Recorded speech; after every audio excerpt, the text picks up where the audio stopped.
दोस्तों आज की कहानी बहुत ही ज़बरदस्त और इंटरेस्टिंग होने वाली है, तो शुरू करते हैं आज की कहानी। उससे पहले अगर आपने चैनल को सब्सक्राइब नहीं किया तो चैनल को ज़रूर सब्सक्राइब कर लें। हाँ, और बेल आइकन को ज़रूर दबाएं, जिससे आपको समय समय पर नोटिफिकेशन की जानकारी मिलती रहे। मैं प्रिया अपने आप को बेहद भाग्यशाली मानती थी। मुझे वो सब कुछ मिल गया था जिसकी मैंने कभी कल्पना भी नहीं की थी। मेरा राजकुमार, मेरा सपना, मेरा सब कुछ। राहुल से मेरी मुलाकात एक कॉलेज फेस्टिवल में हुई थी। मैं बैंड में गिटार बजा रहा था और मैं दर्शकों में बैठी उसकी परफॉर्मेंस देख रही थी।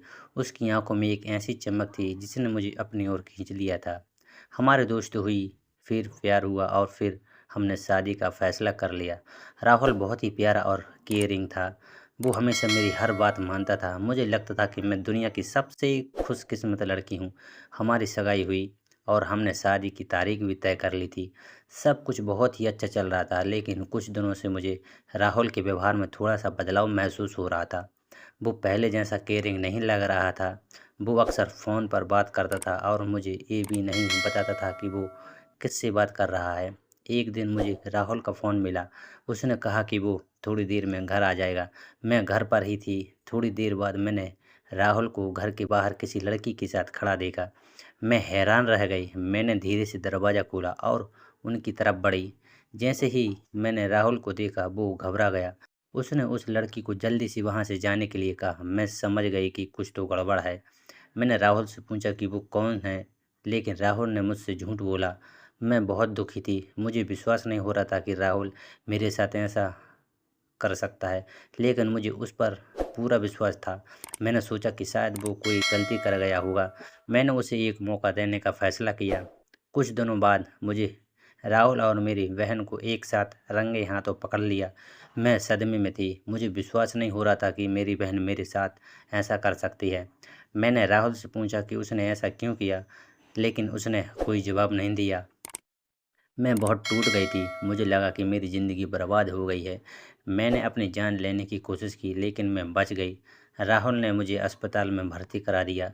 अस्पताल में मैं बेहोश पड़ी थी।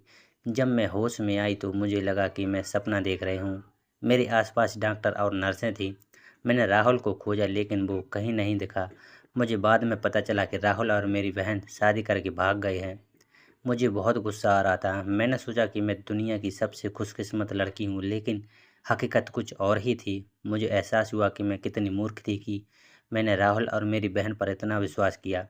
अस्पताल से छुट्टी मिलने के बाद मैंने अपने माता-पिता के साथ रहना शुरू कर दिया। मुझे अपनी ज़िंदगी को फिर से शुरू करने में बहुत मुश्किल हो रही थी। मैं बहुत उदास रहती थी। मुझे लगता था कि मैं कभी भी किसी पर विश्वास नहीं कर पाऊँगी। लेकिन धीरे-धीरे मैंने खुद को सँभालना शुरू कर दिया। मैंने अपनी पढ़ाई पर ध्यान केंद्रित किया। मैंने नई-नई दोस्तियाँ की।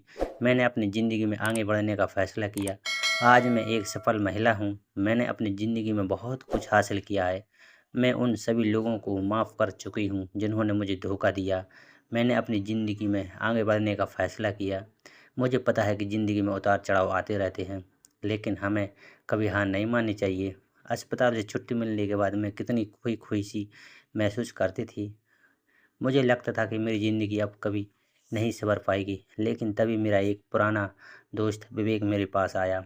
विवेक हमेशा से मेरा अच्छा दोस्त रहा है। हम बचपन से एक-दूसरे को जानते हैं। वो हमेशा मेरी हर मुश्किल में मेरी मदद के लिए तैयार रहता था। जब मैं टूटी हुई थी, तब भी वो मेरे साथ था। वो हमेशा मुझे हँसाने की कोशिश करता था। धीरे-धीरे मुझे विवेक के साथ अच्छा लगने लगा। हम घंटों बातें करते थे। वो मुझे अपनी सारी परेशानियाँ भूल जाने में मदद करता था। मुझे एहसास हुआ कि विवेक ही वो इंसान है जिसकी मुझे ज़रूरत है। एक दिन हम दोनों एक पार्क में बैठे थे। आसमान में तारे चमक रहे थे। विवेक ने मेरा हाथ पकड़ा और कहा, प्रिया, मैं तुम्हें बहुत प्यार करता हूँ। मैं तुम्हें हमेशा खुश देखना चाहता हूँ। मैं हैरान रह गई। मुझे विश्वास नहीं हो रहा था कि विवेक मुझसे प्यार करता है। मैंने उससे पूछा, क्या तुम सच में मुझसे प्यार करते हो? विवेक ने मुस्कुराते हुए कहा, हाँ, मैं सच में तुम्हारे प्यार करता हूँ।